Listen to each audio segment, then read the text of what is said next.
It's the Prime Minister. It's great to be here. I'm really glad that one of my very first actions as Prime Minister is to reach out to great schools right across the country. Hi, I'm Gui.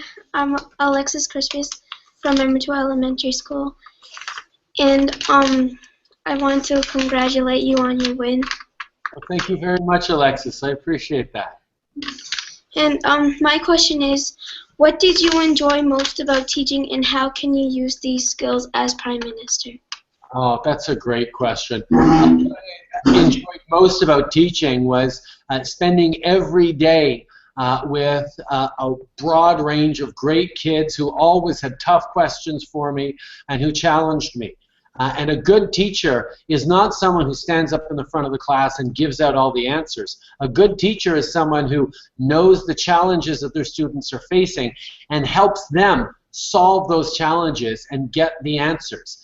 That's what a good teacher does, and I think that's what a good politician does as well. It's not just about having answers, it's about making sure that we're giving the tools to citizens to be able to create answers and to succeed.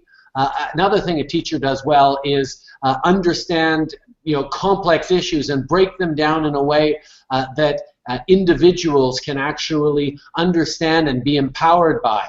A good teacher is someone with as many questions as they have answers, and is someone who listens as much as they speak. And that, for me, is what I'm going to try and do and focus on doing as a Prime Minister. Thank you, Alan. Thank you very much. And let me just tell everyone how incredibly happy I am to be able to be with you here today. Ça me fait tellement plaisir de pouvoir partager avec vous, de pouvoir souligner à quel point c'est important qu'un Premier ministre soit accessible, connecté, à l'écoute des gens. Et j'ai bien hâte aux prochaines conversations que je vais avoir avec vous et avec des Canadiens à travers le pays. For me, the biggest challenge I'm going to be facing in this job is not get wrapped up in this job and remain connected with the Canadians who elected me to serve them right across the country. And that's exactly what I'm going to work on doing, making sure that I keep listening, keep hearing your questions, keep trying to answer them, and making sure that we're working together to build a better future for this extraordinary country and all the next generations. So I thank you very much for being so patient. When your husband starts calling Gilles Duceppe mon amour, you know it's been too long. With humor and compassion. Helping women and children find refuge from violence. And 3 young children in tow. Sophie Gregoire Trudeau has been a force in her husband's bid to become Prime Minister. Earlier this week, she joined me in our studio overlooking Parliament Hill. You have an important role involved in your husband's life. What about policy decisions? What influences do you have on your husband's policies? Well, that's a good question, because I've had my own issues that I've put forward and I've been an advocate for the past 12, 13 years.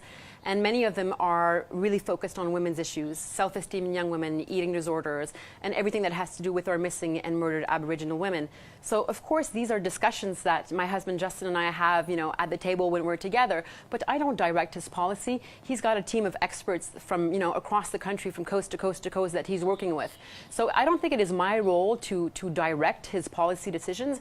That is his work, his choices. But does it mean that we don't have the conversations that are at the, I would say, core of the decisions? Yes, we do, as as human beings and as partners, because we're obviously shoulder to shoulder on this great journey, and I'm there with him, and we're partners on this, on this path. So we talk about everything, but I'm not there to tell him what to decide on which policy. The RCMP has been so kind and warm and amazing to us that's not a worry that I have. But you're right, the kids will have different surroundings, and they ask us questions, and I answer them honestly.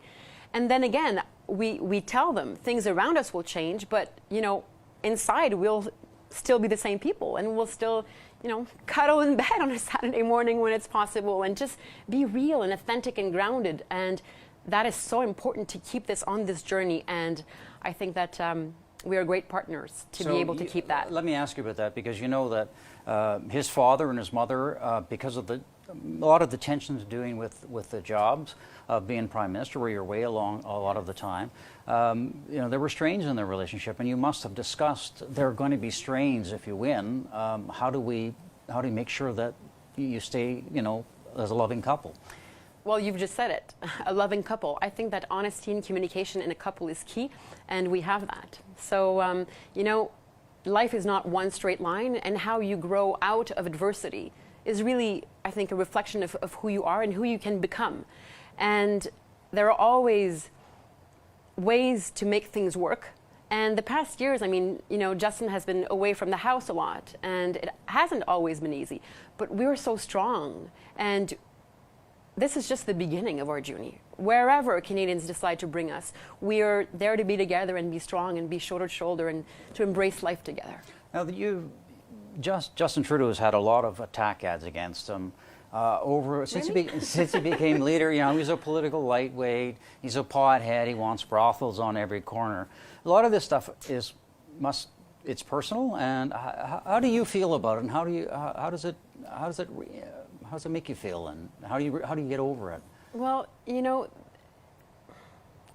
it's not really personal, because you learn to distance yourself from the criticism, and the values that are at the core of what we're doing here, whether it's, you know, with the Liberal Party of Canada, or us as a couple, or us as a family, and us as parents to our 3 children, we share all of that is really encompassed by the same values of respect, honesty, and self-respect. And I think that, you know, adversity once again can make you grow stronger.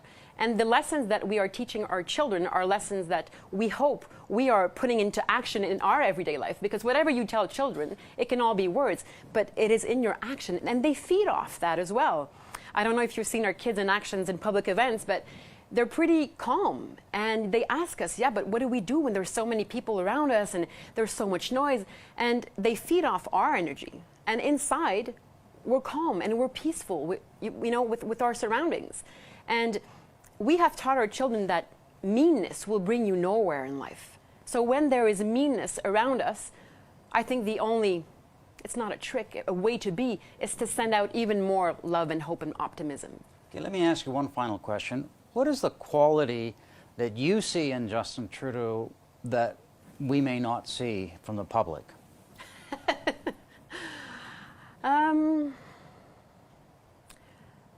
You know, he's a very, very well-balanced human being. His mind, his heart. There is no inner conflict.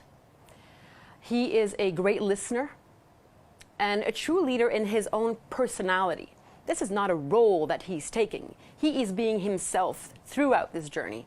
And I think that balance between great mind and loving open heart is one recipe to unite a lot of people on one great mission that we're on. And we'll see where Canadians will bring us. Well, thank you very much. Appreciate it. Thank you.